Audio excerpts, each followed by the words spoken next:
Welcome to Agencies Talk. This is Digital Marketer's weekly talk show where we sit down with agency professionals.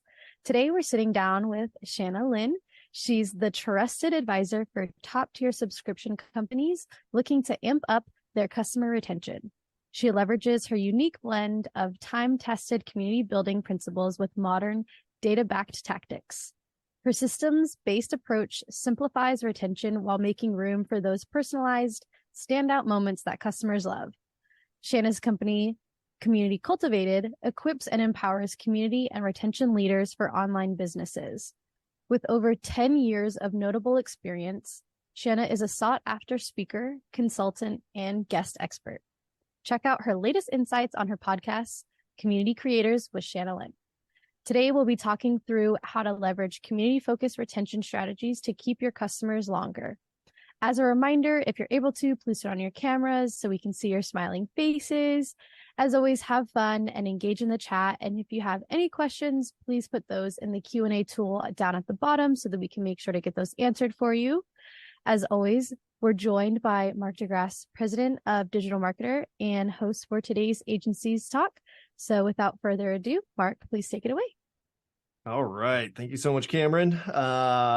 Great day to talk. I think there's a lot going on. I am very excited to have you here, Shana, because I think community, and I've said this a bunch of times online, is the future of both the internet and marketing, specifically because of, kind of the events that are happening with AI, but also just the evolution of digital marketing itself, because I think we've done this kind of commodity-based marketing for a long time.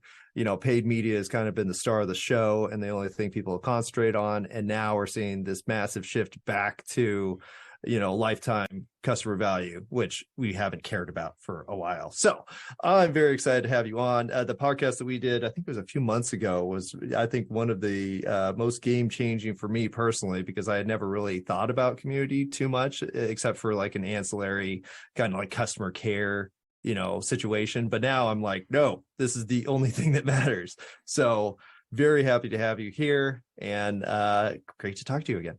Yeah, thanks, Mark. I'm glad to be here. And, community isn't the only thing that matters, but I think it's something that most people just don't pay attention to because they do see it as just customer support, or they see it as a Facebook group and they're sick of that, getting the @everyone tag. And they're like, if this is what community is, I want nothing to do with it.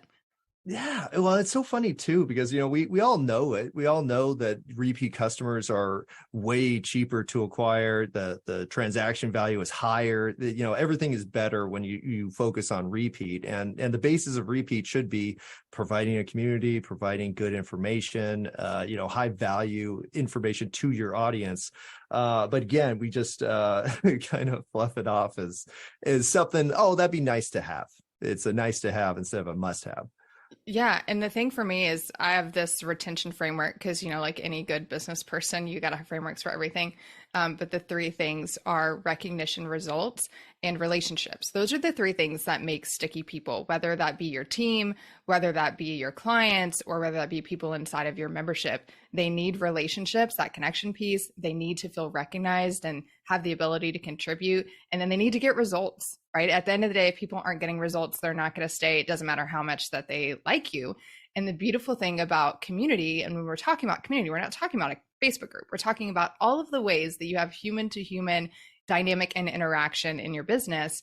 It touches on all three of those. And so we have some strategies that we use that can leverage community elements to make sure that we hit recognition, relationships, and results in the first 30 days, which are the most important days of somebody's journey with your business. That's fantastic. So when you say kind of the community aspect, are you talking about after conversion, like they're already a customer and then they become a part of the community, or is it more of like a proactive? Yeah, I think it's before and after. Most of my work is on after the sale, but I did a lot of work years before on before the sale as well.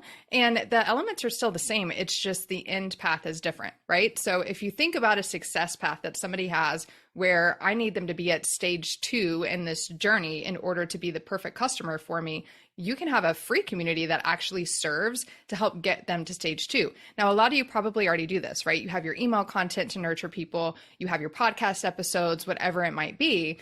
But if you think about your community being another touch point to help support them in getting results, not to provide free support in replacement of what your paid product is. But in order to give them what they need, get them deeply connected to you and to each other, that is going to increase their ability or their desire to buy from you versus your competitor. So if you can help them get to the point that they need to be the perfect customer for you, you can leverage your community to do that. We can talk about ways to do that.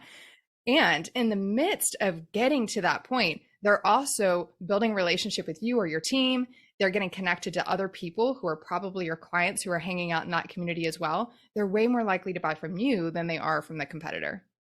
Yeah, that makes total sense. You always want to go to somebody you know something about prior to making a purchasing decision. And I think these days people are being a lot more careful with their purchasing decisions, where it's not just like, whatever, I'll get it from whoever. People care about where stuff is made, who the company owner is, like what the product actually is and what it serves, versus just like, it's another piece of junk, I'll just go on Amazon Essentials and get whatever, which we'll still do. But I think for any meaningful purchase, we're going to have this kind of relationship. So with that in mind, just in terms of, let's say retail, for example, like what does a retail community experience look like online? Yeah. So I love this example because I have an in-person example and kind of an online example. So my aunt actually used to own a store in a small town in Bismarck, North Dakota. And it's pretty hard to have a really successful boutique in a small town like that. So what she did is she added all of these community elements to the store. They did sip-in shops, they did celebration days. When you bought something for someone else, you got to like ring this bell. They had mother-daughter shopping days. So they had all of these community events, as well as a loyalty program around her store that encouraged people to come back more and more. Now, she also had a Facebook page, not a group, but she had a Facebook page that developed a community atmosphere, because whenever she got a new box shipment in with new purses or clothes or whatever it was, guess what she did? She went live with a couple people in her store. She shared everything that she had. She asked people to help style her, and they got used to seeing her go live with her Lillian stuff. And then showing up in the comments and being like, oh my gosh, I can't wait to be there. I'll see you on Saturday. Yes, girl, we'll be there on Saturday. So she built this community without having a Facebook group. And then I think about my friend Sarah Williams, who also had an in-person store, and then she was leveraging her Instagram account to build community around that in-person store. And so she was doing a very similar thing, but on Instagram. But the cool thing about Sarah is that she took that loyalty from her in-person store. She noticed it. She decided to build subscription boxes for people who shopped in her store. Now she has a multi-seven-figure subscription box company, and now a membership that teaches people how to launch subscription boxes. And she didn't have a Facebook group for her subscription boxes. She didn't have a community as people think about community, but she built a really strong community on Instagram by giving them behind the scenes and sharing exclusive sneak peeks for members. So there's a lot that you can do if you have an in-person store to help create that community atmosphere, and you don't have to like try and force people into a Facebook group to get it. I love that. Well, and I love how it's not super systematic, where it's like, well, you do this and then this and then this, and instead it was just naturally like, hey, I got new stuff. Like, let's see if how it does, and sharing those kind of everyday experiences. Yeah. And it comes down to culture at the end of the day. If you can create a place where people want to hang out and you are a person that they want to spend time with, and they learn or they have fun when they're with you, and you're going to show up consistently for them, you're going to talk to them about things that they're not hearing about anywhere else, and you're going to introduce them to people that they're not going to meet otherwise. I mean, it really is.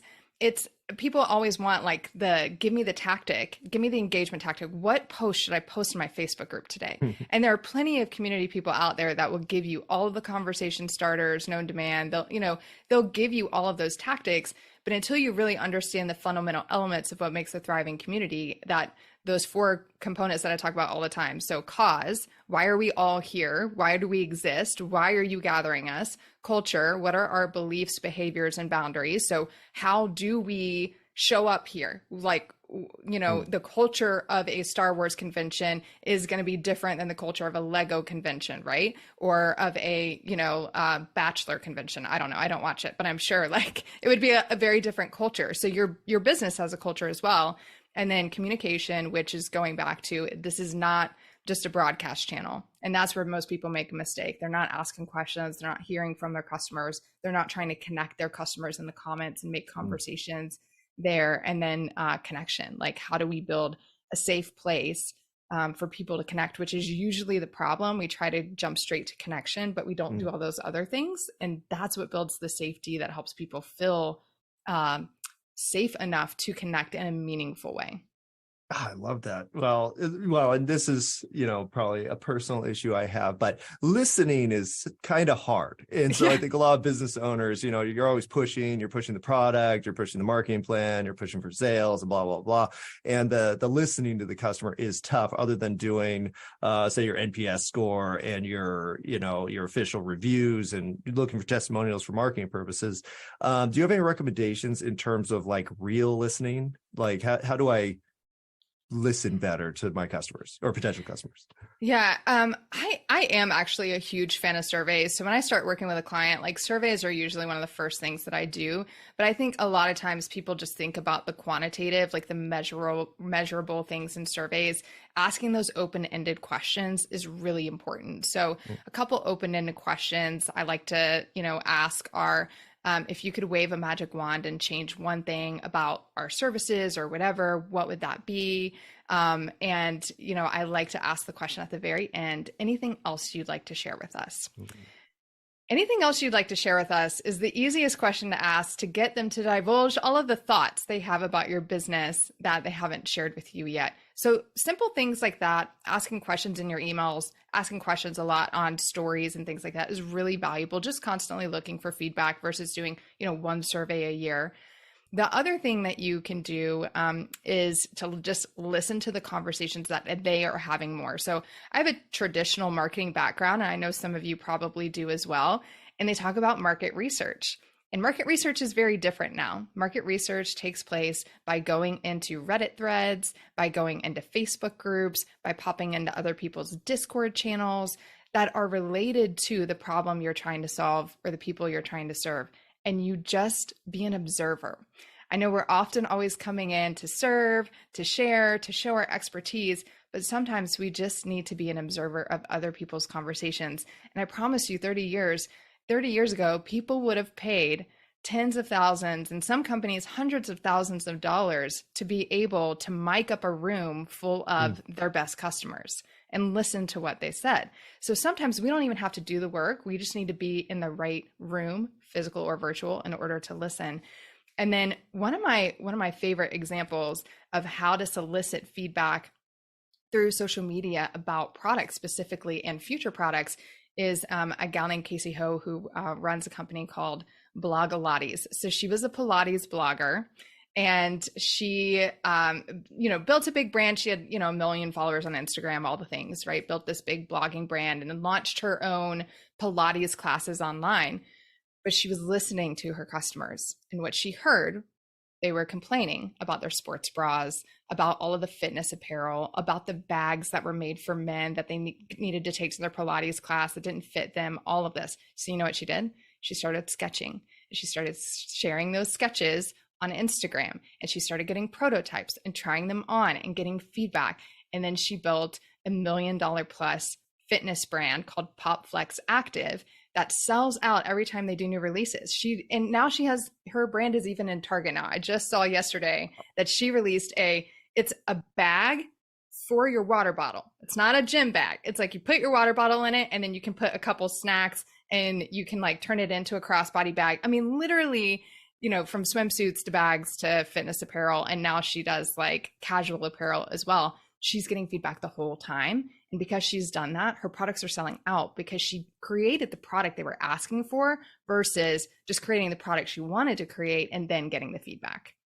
Oh man. Well, that's a whole other side of community that I never really thought about, but the product development side where it's kind of, you rack your brain. I've seen people spend 5-10 years developing products that they've never shown anybody. And then they come out with it finally. And it's like, all right, now you get it. Now you're at step one.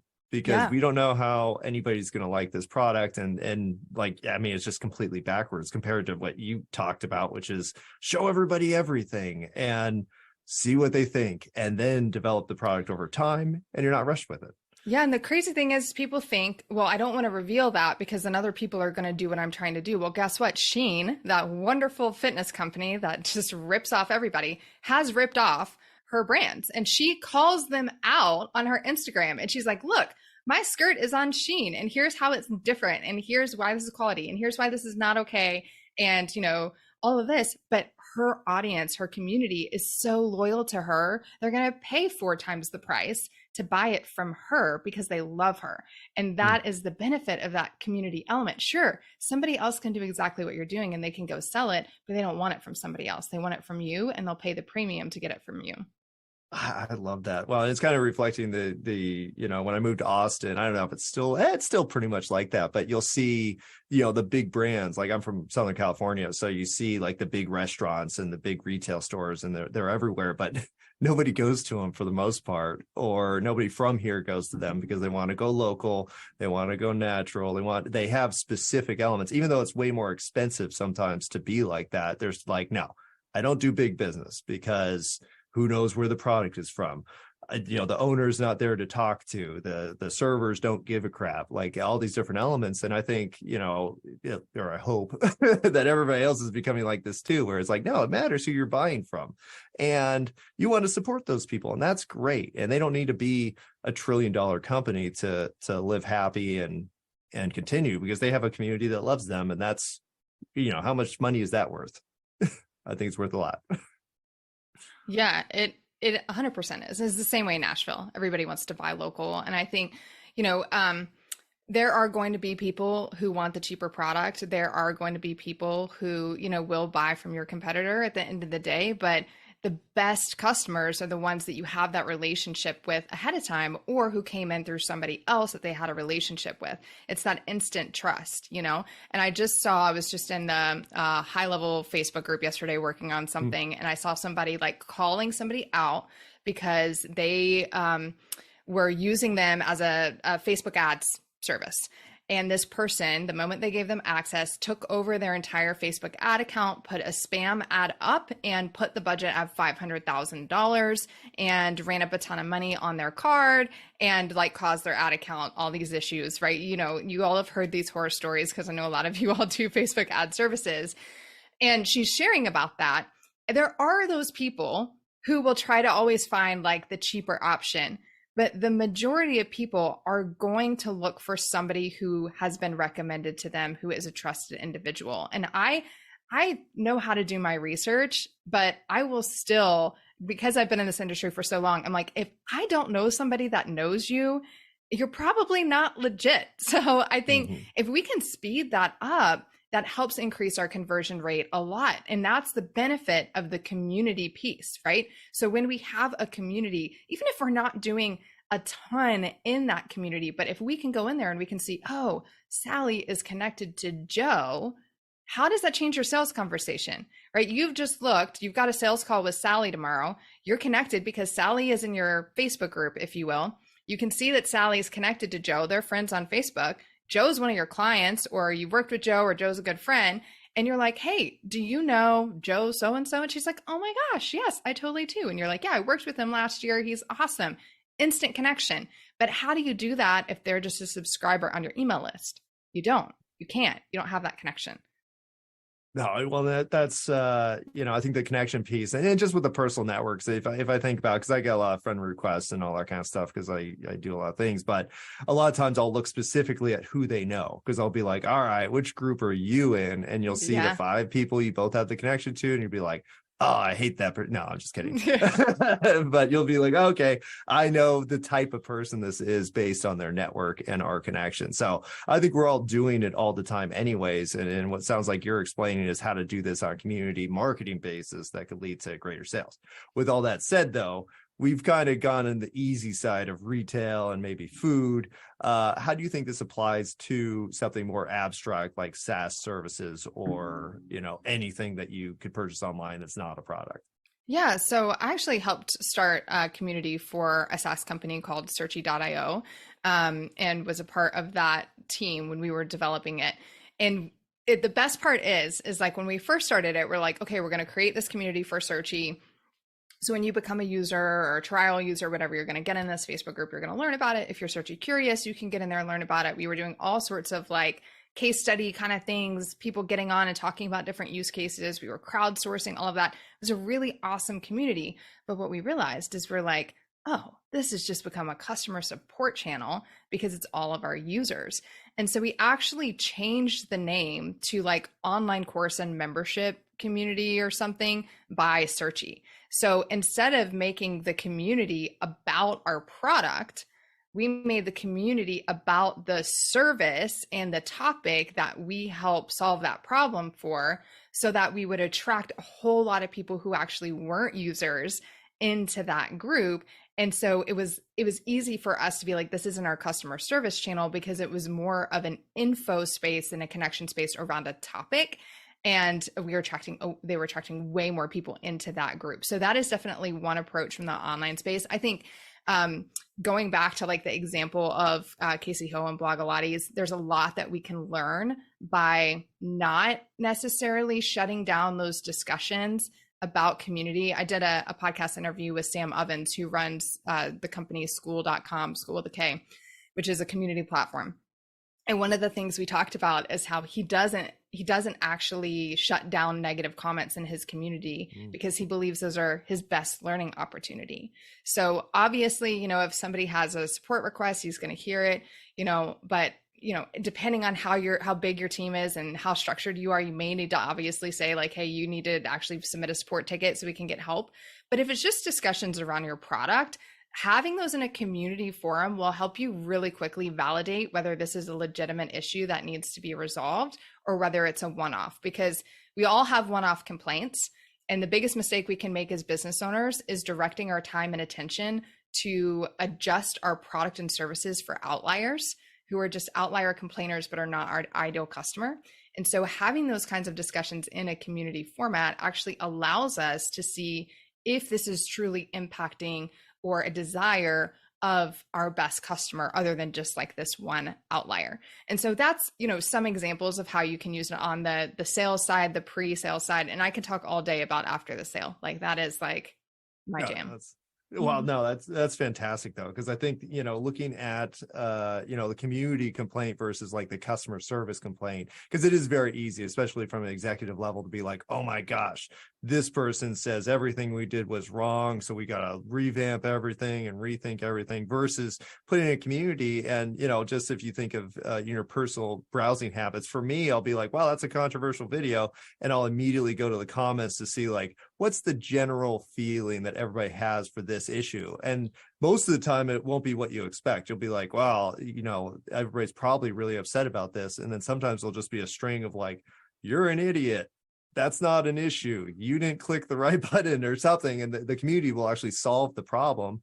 And now you didn't have to spend a bunch of time worrying that this is, because what do we say? Like for every complaint, there's 10,000 people that didn't complain. And so you just had 5 million people complain because you got 5 comments about it. But I think that's a genius way to think about, the issue versus, freaking out about something that might be just a complainer and somebody who's having a bad day, and you were the third thing to go wrong that day. And so now they're really mad and they're going to let all their frustration out on you just because they're venting.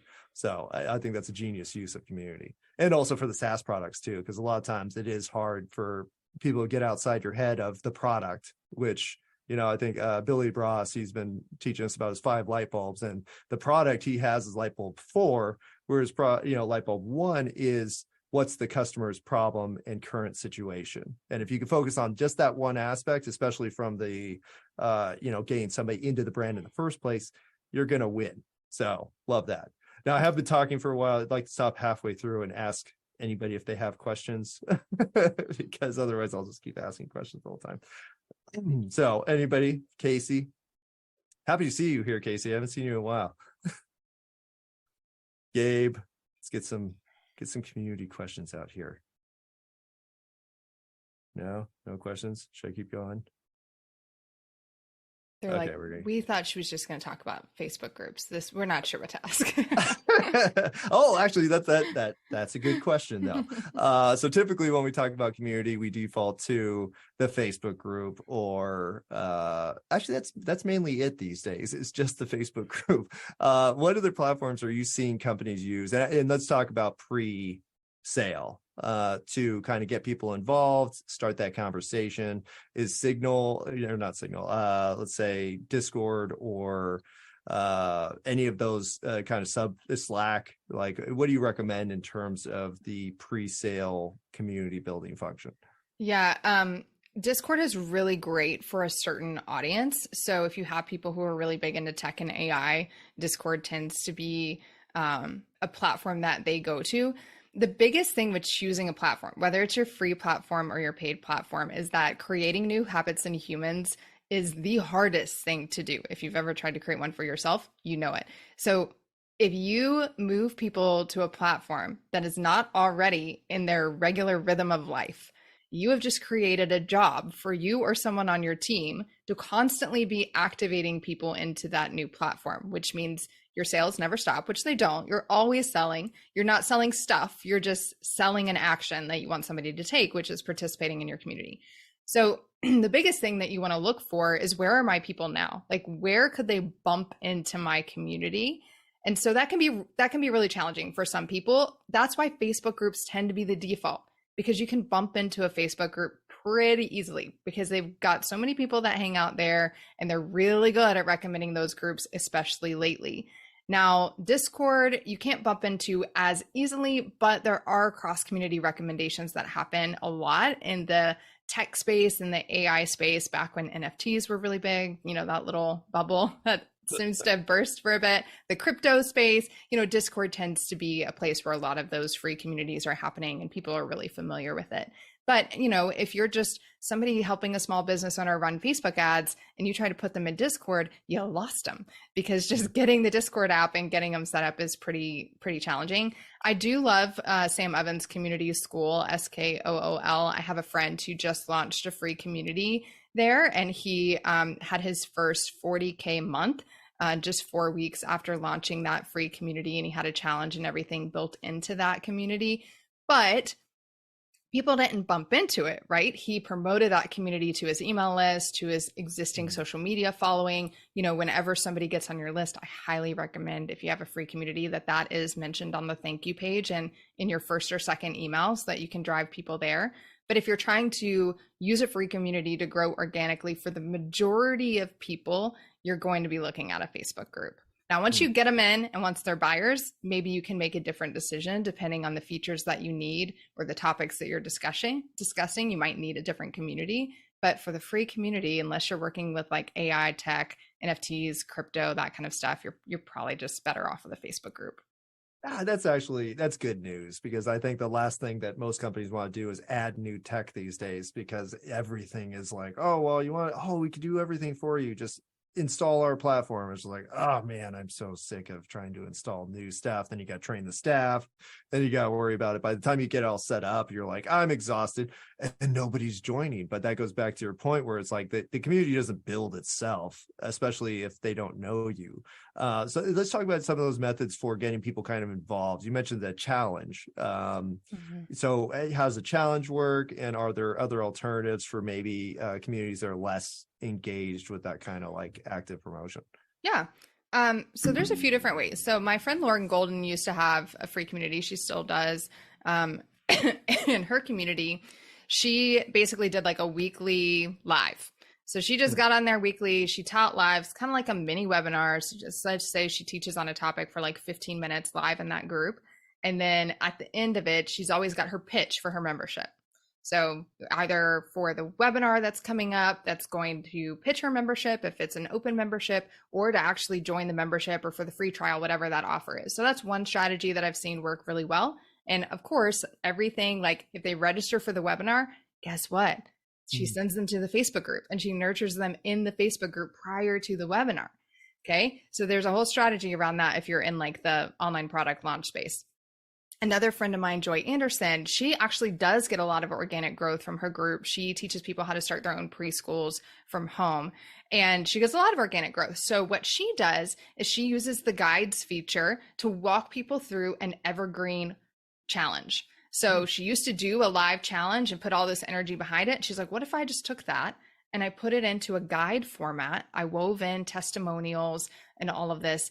Could I get engagement in the group? And we all know that if somebody joins your community, you've got to get engagement. You have to get them to participate right away, or you've lost them. And so she gets them to do this challenge, and the challenge really serves two purposes.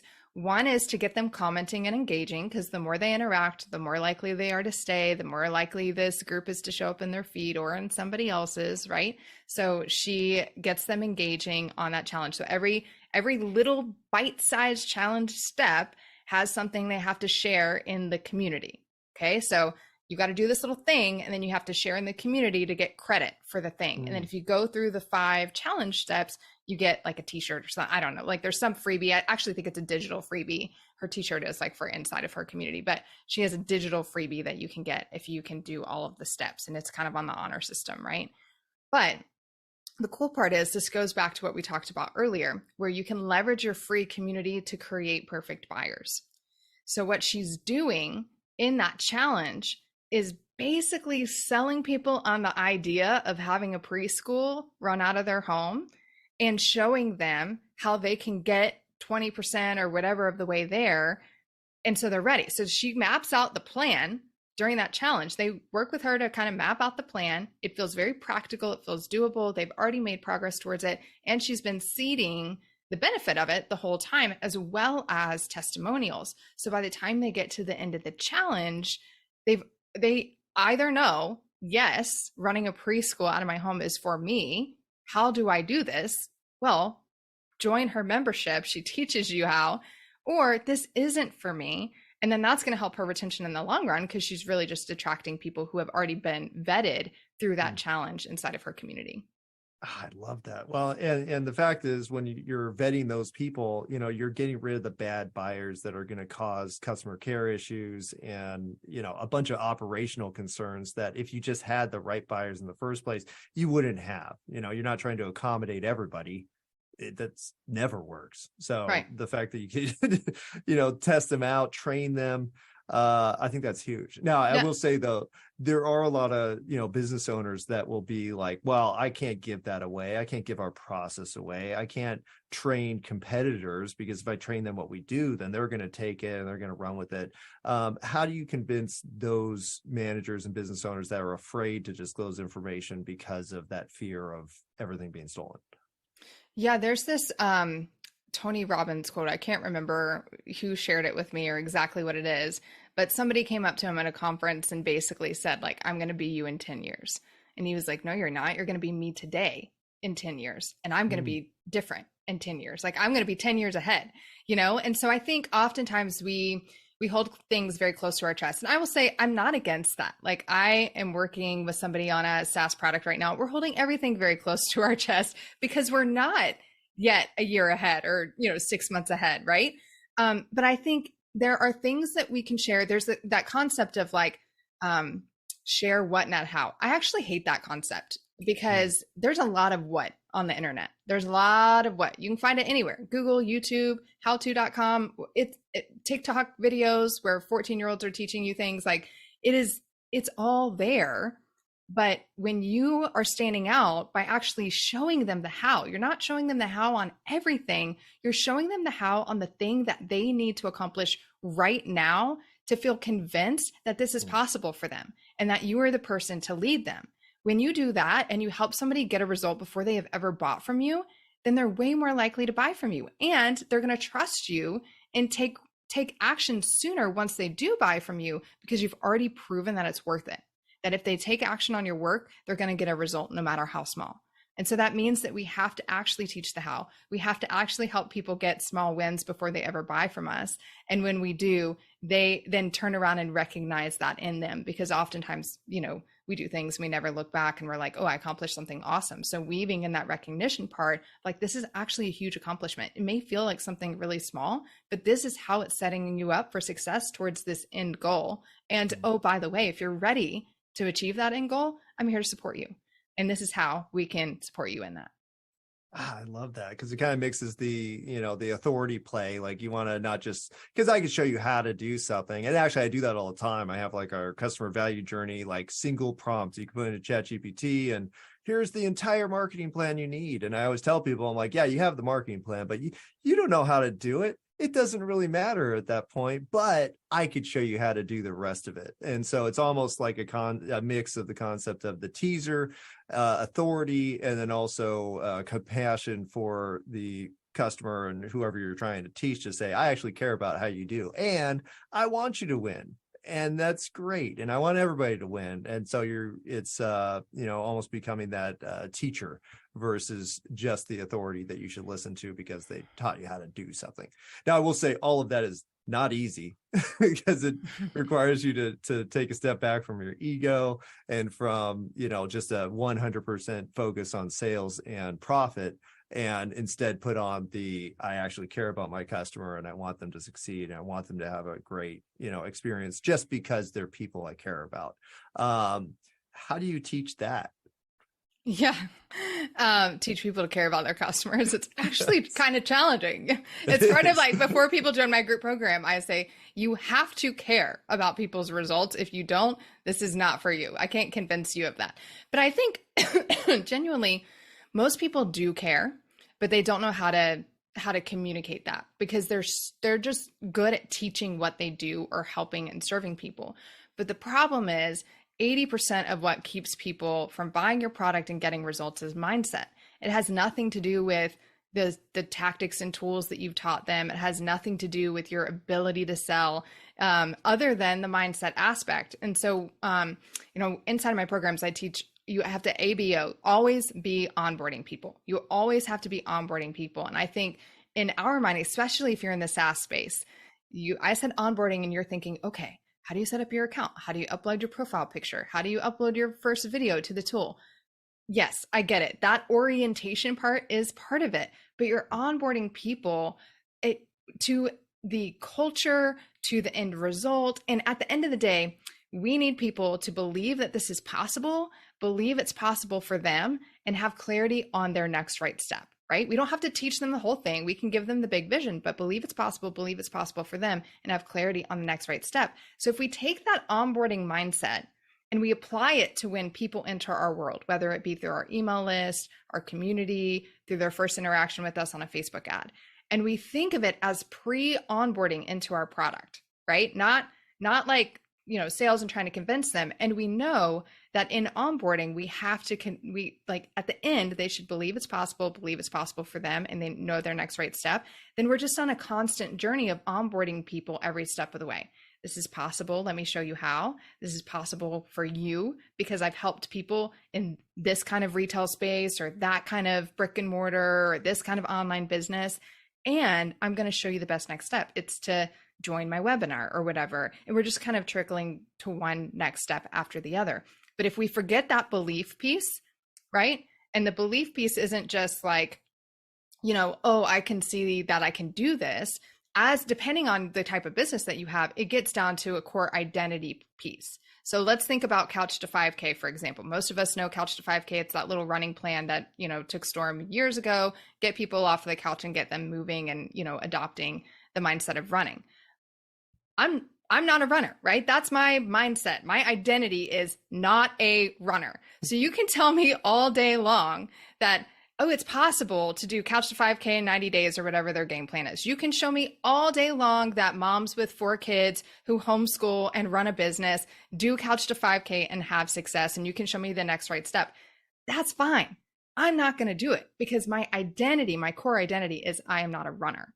And so that is often like the biggest challenge that we face is, people's core identity is butting up against the very thing that they want for themselves. So we have to be willing to enter into those conversations, which is why story-based marketing does so well, because There's this book called The Power of Moments, and they talk about how you craft moments that shape people, what they believe about themselves in society, and are memorable. And I love that book. It's like so good if you're in marketing, because when we interact with people, we want to be thinking about how we are creating these moments that help shape people's identity. Right. And we have to speak that life into them. So, if you are a service-based person, you're probably dealing with a lot of people who have the identity of, I'm not an entrepreneur. I don't know that I can do this. Like somebody has told them they can, they probably paid for some program, but they're still doubting that. So you've constantly got to be feeding the belief of you're capable of this. You can do this. You are an entrepreneur. I know you haven't made $1 yet, but you're taking a risk right now. You're putting yourself out there. That's entrepreneur action. And that's what you're doing. And so the more that we can help really speak the identity that people need to have in order to achieve the kind of success we're trying to help them achieve, the more results they're going to get. Yeah, that's fantastic, because I think it does go to the root and really the problem of marketing, where you think you could change somebody's mind. Like, I'm going to write this amazing ad copy or do this creative or do the social post, and it's just going to flip the switch, and then somebody's going to be not my customer, they're going to turn a customer. Whereas you're saying you have to meet them where they're at, and you have to guide them along the process. And just me personally, I went through that entire thing because I was in the fitness industry for 10 years, and I was convinced that all you had to do was train properly. If you train properly, literally your diet doesn't matter, your nutrition doesn't matter, your mindset, all the spiritual mumbo jumbo doesn't matter. And it took me 15 years to finally be convinced, oh no, the training is the last thing that matters. And then it totally switched, but it took me that long. And I had sold my company to a company that was that mindset, nutrition, spirituality focus. And even then, even though I had worked for them and built their whole content platform, I still wasn't convinced that any of it was worthwhile at all. And even being there, it didn't matter. It took me my own journey of a million other steps to come to the conclusion that was probably the right way to go. But it took that long. And so I think that, it really highlights the need for community in this aspect, because there's tons of people like that. They're convinced that their way is the right way. Your way is yeah, it's nice and everything, but it's not me. And if you really want to get that person, which is really the most difficult sell you could possibly try to do, you have to go through this community function, because you can't flip the switch using clever copy and creative and whatever. So I think it's essential. And it is, it's hard though, because the investment, let's go into the financial side of it, because I hate to go back to it, but it's always you're dealing with these businesses that are I understand community is important. I understand the value of retention. I understand all these things. However, I have an investor and I was supposed to up revenue 10% this month. And unless I really focus on immediate sales, I can't do that. So I'm going to have to put the community off to the side. How do you get them to balance the focus, let's say? Yeah, it kind of depends on the nature of the business, right? If you have a one-time sale kind of business, the hardest kind of business to run, then maybe community isn't the best thing to emphasize at the end of the day. But when you have repeat business, whether it's a recurring revenue product or it's, a consumable or something like that, it's everything. And here's why. I work with a lot of people in the membership space. Those are my clients. And they come to me because they will hit a cap. They're at 30,000 members and they cannot get past it. And at some point, your acquisition funnel cannot scale enough to make up for the fact that you are losing that many customers if, let's say, you have a 90% retention rate, for example. And so when you take a customer, when I take a client who has a retention rate, for example, one of them, their retention rate was 88%. We got their retention rate up to 92%. That was a 48% increase in lifetime value for every single member that they had. So when we actually looked at that for their existing members, it's like a $1.7 million increase over the lifetime value of just their existing customers. That's not talking about new customers that we're getting in the door. And I think the problem is that most businesses are really short-sighted. And if you listen to people who have built really massive businesses, if you listen to Alex Hormozy all the time, he's always talking about 10 years out, 20 years out. Are you thinking about that? it requires a long-term retention strategy. And the reason being is because finding the right customer is so hard. Identifying the right customer is so hard. But if you can figure out, and this is data and totally nerdy, but if you can figure out which of your customers now are your highest lifetime value customers, the customers that will buy everything that you sell, they buy your highest profit margin products, they don't really give you any trouble. Like, you do a study on those people. Where did they come from? What webinar did they come in from? What launch did they come in from? What advertisement did they come in from? And then how do I find more of those people and stop worrying about all these other people, right? They can buy if they want. That's totally fine. But it's the secret of figuring out who those people are, repeating the marketing you did to get them in the door and the messaging you did to get them in the door to get even more narrowed in your marketing and your messaging. And then creating incredible experience inside of your services or your program so that you retain those people longer. You get that double effect of lifetime value. You're already getting the right customer in who naturally is going to spend more with you or, stay longer. And then you're creating a better experience for them through community, developing more connection, building out a really good customer journey, post-sale customer journey that has the natural upsells in it or has, points to make sure that if they are not taking action, how do we identify that they're an at-risk person and how do we come and rescue them and get them reactivated? All of those things can be built into strong systems. And when we build a really strong after the sale system for retention, so everything from onboarding, member activation, reactivation, failed payments, cancellation, comeback campaign, we can build a system for all of that. That creates space for the human to human connection that nobody else is going to do. And that is the leverage point, right? When we know who our perfect customer is, we build really solid retention systems, and then we use the extra space that we've created to create those human to human touch points that are really going to make the difference. Then that's when your profitability increases. So yeah, you can run a ton of Facebook ads and get that ClickFunnels thing on your wall that looks super cool, but y'all know this, but who's talking about profitability in that conversation? Everybody knows somebody who has that thing on their wall and couldn't pay themselves the year they got it because they spent $1 million on Facebook ads to get it. We all know those people.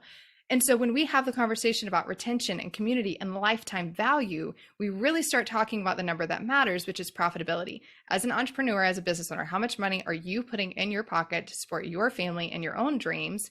And that matters. And so getting really focused on lifetime value is so important from a business perspective and a long-term decision-making perspective.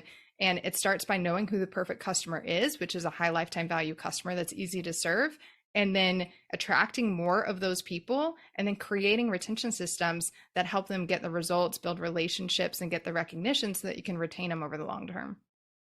Man, that is a fantastic answer. Everybody should write down all of that because that was a mic drop. A lot of times, because I ask that question to a lot of community people, and it always goes back to, brand awareness and, acquisition a little bit. And it's about the relationship. And it's this very nebulous feel good cloud that everybody's like, all right, well, that's air. I don't care about any of that. I need some numbers. And so what you just explained was, hey, we're going to transition from that focus on immediate revenue, which you need, that's acquisition, right, to the rest of it, which at Digital Marketer, we talk about monetization, we talk about retention, and we talk about activation. And those are all the things that are profit oriented, which are going to make a business succeed or fail. And I love how you called out the people who have the big plaques on the wall, and you're like, man, it kind of looks like you're in a shack right now. Like, yeah.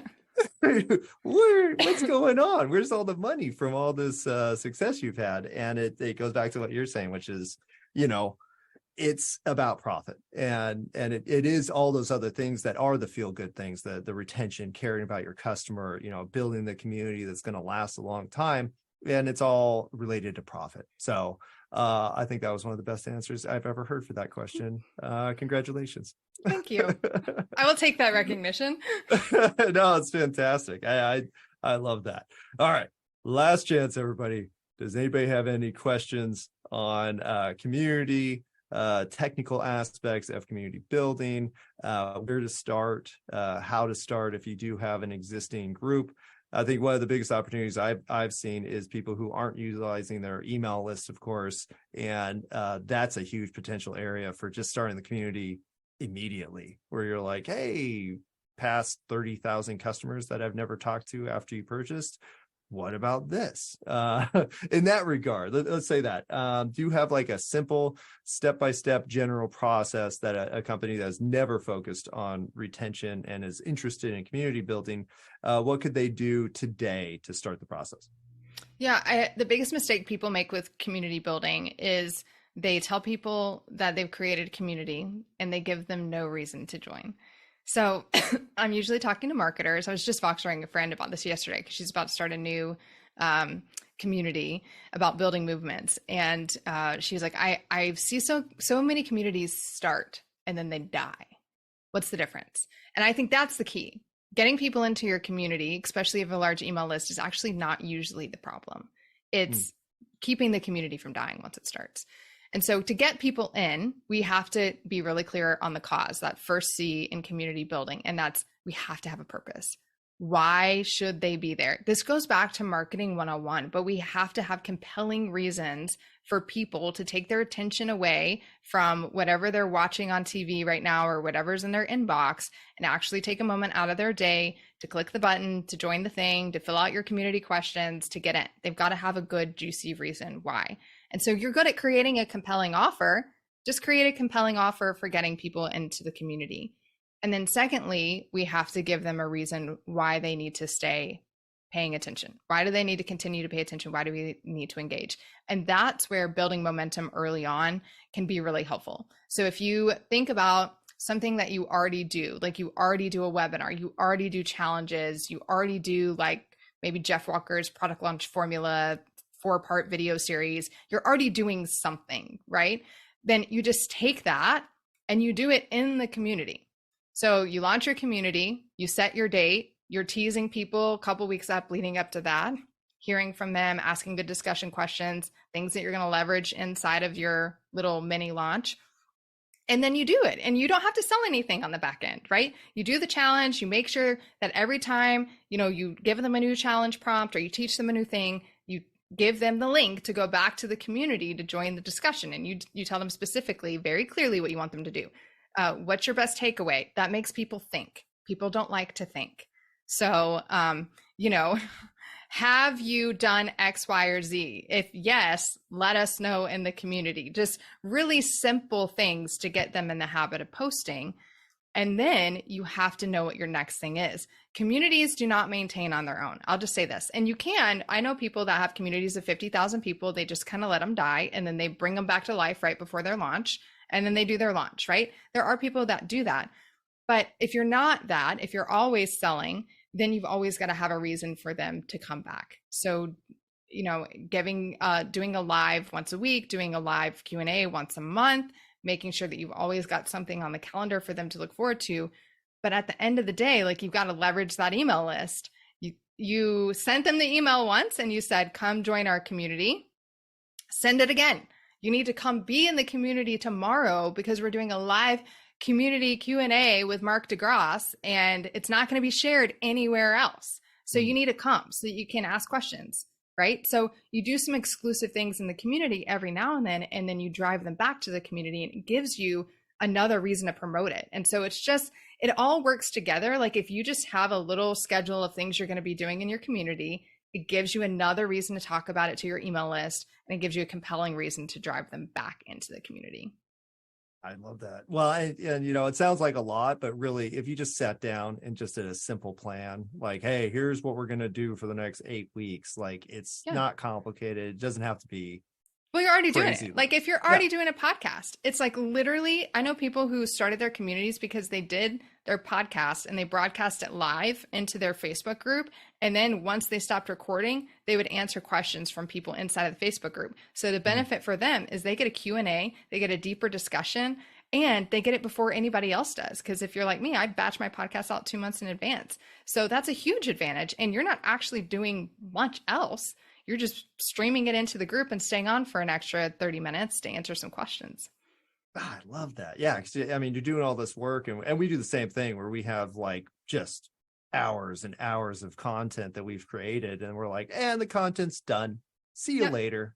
Yeah. But why not just repurpose it, build the community, have people ask questions. And there's always follow-up like that you know, sometimes you'll watch a video and you're like, oh man, I really wish I could have seen that live because I would have asked this one question that would have been amazing to hear the answer to. And you know, what you just said means you could provide that, and it's super simple. And now you have a community function that can help you build that community base. So it sounds like you have many frameworks for community. Where can people learn more about those and maybe use your services? Yeah, you can find everything coming out with me at shanalynn.com, SHANALYNN.com. And we have a free community creators hub that you can get access to that has like all of our free stuff in there. And it has searchable database of our podcast. And it even has a little AI tool where you can ask questions of the AI bot, and it's going to answer you based on what it's learned from my podcast. So if you want access to my brain without having access to my brain, you can get it for free in the Community Creators Hub. It's just communitycreatorshub.com. That's fantastic. Well, thank you so much, Shana. Really appreciate your time. Appreciate the work that you're doing. And like I said, I think, you have one of the most practical, financially viable arguments for developing a community. And I hope you succeed. And I hope you tell everybody about it because it's super useful. And like I said, I think it's the future of business. So you're doing a great job. Yeah, thanks. Good to hang out with you. All right. So that is it for Agencies Talk. Cameron, who do we have next week? Next week's guest is going to be Axel Simon. He is going to be talking about strategies for established business owners to revitalize client communication. Fantastic. And that goes in line with some community function. And Axel is here. So thank you for coming. Thank you again, Shana. Really appreciate you. And I hope we see more of you in the future. I hope so too. All right. See you, y'all. Have a good weekend.